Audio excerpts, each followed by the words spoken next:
Good morning mga manong friends. Nandito ako sa Sinaya, Riyadh.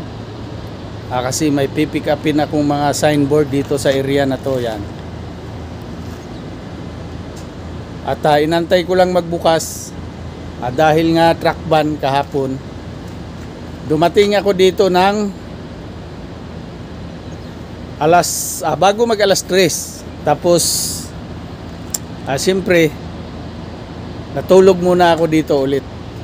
So natulog ako doon at nag-set ako ng oras, tapos umalis ako kasi truck ban nga dito. Pagdating dito natulog ulit ako. Ayan, wala tayong karga. Yan yung ating backload pabalik ng Damam. So pagkagaling dito diretso na tayo. So samahan nyo ulit ako. Magandang umaga. Wala pang hilamo si Manong, pero pogi pa rin. Azus! Joke lang ha. Huwag kasi tataas kagad ang kilay. A few moments later. May nakita po ba kayo? Ayan o, tingnan nyo. May nakita kayo? Wala. Manong friends, lapitan natin.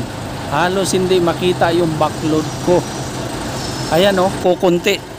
Kahit nasa kotse, kasyang-kasya yan. Ayan, nakaparada ako dito sa labas ng pinagpikapan ko. Antay ko lang yung oras kung mag-open, baka truck ban pa rin. At yun na nga mga manong friends, nandito tayo sa ilalim ng puno. Nandyan yung truck ko sa harap. Inantay ko yung oras kung mag-open ba ng alas 10. Kasi pag nahuli ka ng truck ban, sa hindi nakakaalam, 1,000 riyal. Halos 15 milyon sa atin. So, di ba? Ang laki nun.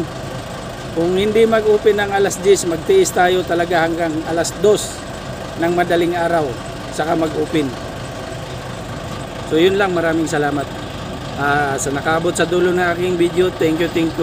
Maraming salamat. Bye-bye.